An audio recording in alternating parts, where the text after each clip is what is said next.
I don't really believe in a strong emphasis in believing things.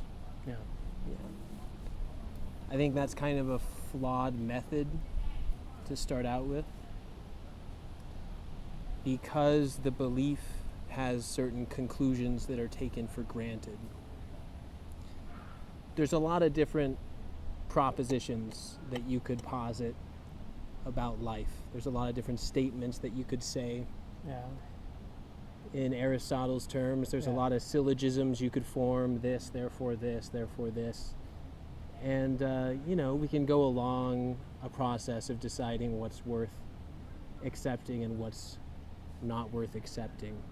But belief, in a kind of religious sense, is like paying allegiance to a certain ideology. So there's always an institutional pressure in belief, whether or not the person accepts that institutional pressure exists. You can believe in the things you believe in church, without the institution and the society based around church giving you, presenting to you these beliefs.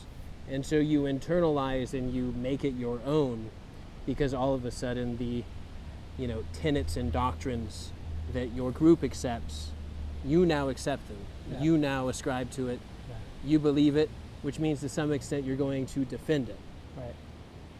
And I just think that's a bad way to approach living life, to make it about the propositions that you accept or don't accept.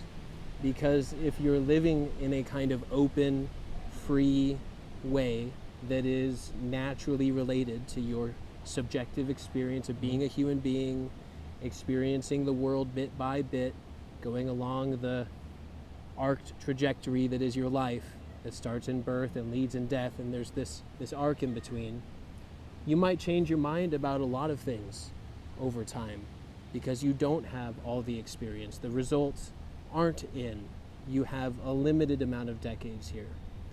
And so at some point to say, these are the beliefs, these are the permitted propositions, and these other things, these are heresies, right? Beliefs that are dogmatically held to be true automatically create the opposite, which is heresies. And what happens to heretics through time is they get burned at the stake, they get killed, stabbed. They get kicked out. Kicked out, excluded. So, I hear you. Can I chime in? We need, just for you and I to have a conversation, we're agreeing on some sort of perception. So there is a similarity. So I can see why communities want to say, look, this is our belief system. Are you in or are you out? Right? And I can understand that. I can understand how that's important. It's important for a household to have a similar point of view, and the child who doesn't, that coming home late at night and getting in an argument with their parents, they don't agree with how their parents are living, right? So we need flexibility. We need to allow ourselves freedom of speech. But I think what's getting called upon people who just want to completely explore everything and question everything is called New Age. You see that, I hear that a lot, and it's New Age. And I don't want that to be this. I want this to be a clear investigation into what is happening. Yeah, to me it has nothing to do with New Age. It's just being human. Yeah. Recognizing your finitude. Searching for truth is more this worldly, more obvious, more has to do with the fact that you're a living, breathing organism in a world that is very much alive, and being to some extent realistic about the limits of your knowledge.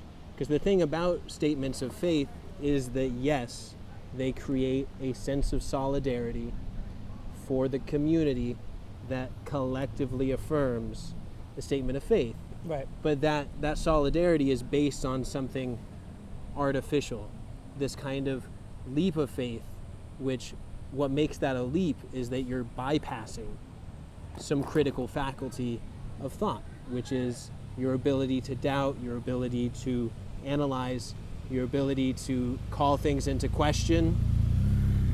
It's a very natural thing that people do. But to make a leap of faith, you bypass all that.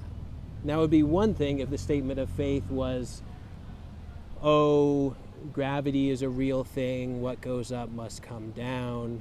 Oh, there's rods and cones in our eyes and they cause us to perceive colors in certain degrees. Those are like sort of obvious things, but the statements of faith that people have are abstract. God is an abstraction in the mind.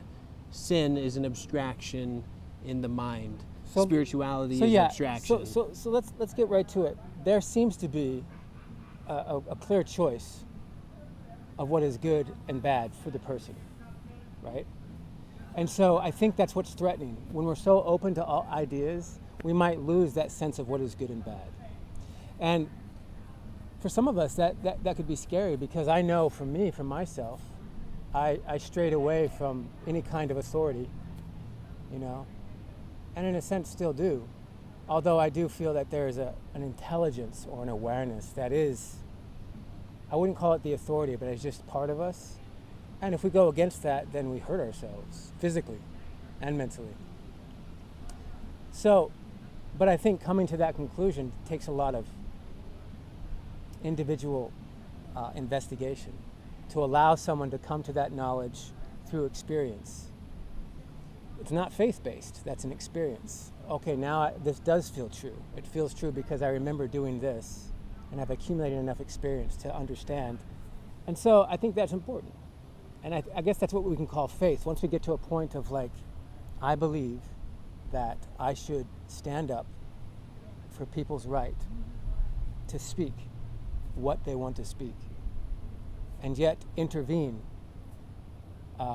if they end up speaking things in a community that is causing disharmony or causing children to feel doubtful, you know. So I think as a parent will understand that there needs to be certain guidelines, you know, to protect the family, you know, from influences from people we don't know. Well, and the chief thing that a parent does, basically the parent's duty to the kid, is to lie to them about the world and to not present the world as such. And Santa Claus is an apt example. Okay, well, but Santa Claus is only a certain kind of epitome that is, you know, so starkly obvious. Oh yeah, that's, you know, that's selling them an illusion. Okay, but there's all sorts of things that you sell your kid. Right, about the goodness of the world, the goodness of people. So let's get past that. Let's say we can be completely honest with our children and tell them, share with them our beliefs and not hiding it, really. I think it would be wrong to be completely honest with them at a certain level. Well, there's harm in sharing something with someone if they're not ready for it. Yeah, that's true. But I don't think we have to lie. I don't think we have to tell them tales. But most parents do. I think most parents do. It's a certain obligation, you know. Right. But I'm saying, as a parent, I feel I would be obligated to make some clear decisions and to set parameters, you know. And so that's why I can see religion as being helpful for a family dynamic, you know. It is helpful. At the childish level of thinking, it is incredibly helpful. And one of the things that church does is it makes perpetual children of grown-ass adults. And not in the good way, that they are free like children and happy like children, but in the way that they are ignorant like children and they don't expose themselves to the unwanted facts of life. Well, let me ask you this. I think in some sense we can become too indoctrinated, and if we don't allow our children to see through their own experience what the world is like, not just through us and not just through the church. But are you saying we'd be better off without a church? I think churches serve the lowest common denominator, and most temples serve the lowest common denominator. And at that level of thought, you know, I might actually be very relieved that there are people who otherwise would be thinking and doing who knows what, who find the constrainment of a very specific religious ideology to keep them on a narrow path that maybe keeps them from hurting others or doing other sorts of unwanted behaviors in society. Religion has always been a way of controlling people, and certain kinds of controlling people are helpful for me as those people's neighbor. You know, I appreciate that people are sometimes held back by nothing else except for their spiritual indoctrination. However, still, that's at a very childish level. That's recognizing that people are superficial, people are irrational. Human nature, although we have the ability to engage in logical reasoning, our worldview is not primarily based on that. If there is a view to see every experience as something, there's something divine about the experience, like this interaction I'm having with you, right? Then I'm calling God into our presence. I'm calling what is the meaning of life into this, right? Now, if I push that presence out of what I'm reading or anything I'm doing or interacting with, I think I'm probably either don't want to be there or I'm making a judgment about that person or that text. But I think the willingness to allow the presence of God in, and when I say God, I'm very specific, that is an awareness that brings us home, that staves us from fear, anxiety. When we invite that presence in, I think we're able to deal with whatever's happening.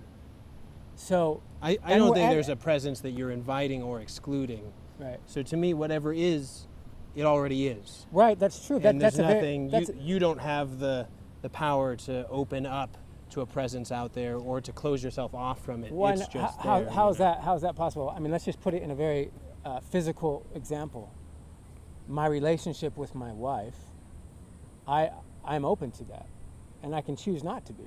So could she, right? And that's a presence outside of my body. That's a human person. Right. And when you talk about God that way, you're anthropomorphizing an abstract concept. Right. So one, you have this abstract concept that is God. Mm-hmm. And no matter how wide open and liberal and new agey you make the concept of God, the fact is it's still an abstraction. And any proposition that you make about the presence of God is an abstraction. Okay. It's not actually a felt reality that you can say, that's what God is. It's an abstraction in your head, right, that you sometimes assign to certain moods or feelings that you have, but it has nothing to do with them. Isn't that another way of saying that? I mean, we could say every experience is an abstraction, basically. I mean, the experience is raw data, right, but we abstract about it. Right. I mean, we have a free will. I mean, the fact that I have a free will is I'm abstracting all the time. So when I have an idea of a presence of God who I think is loving, who has a will that wants us to understand a truth that does not bring harm to each other, that, I'm abstracting, but still, it's the same thing as anything else. If I want to build a house, it's an abstract thought before I build the house. Some abstractions correspond directly with things. So you have a chair, you have an abstract concept of the chair that clearly corresponds to the chair. God is not like that. And so God is an extremely inefficient abstraction that is very easily meaningless, where you just make a lot of propositions and you talk a lot about God. And ultimately what you're saying is meaningless. People have been gossiping about God forever. Well, and it says more about the people than God. How about instead of trying to define what God is, let's not even try to define God, but just wanting to have a certain understanding of something that we believe to be good for everybody. Just the fact that we can have this conversation seems to mean there is something that is propelling us to investigate. There's an intelligence here. There's an awareness here. There's wisdom. Right. Which is what philosophy is about. Okay, so the love of wisdom. The fact that we can even recognize that, I mean, we can call it what is, right? Or we can give it a name, but it's still there.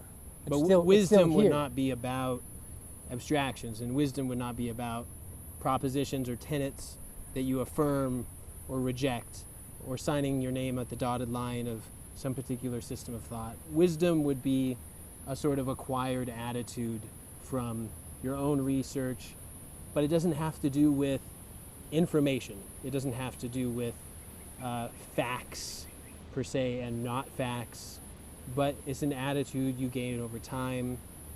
And I do think there's such a thing as wisdom.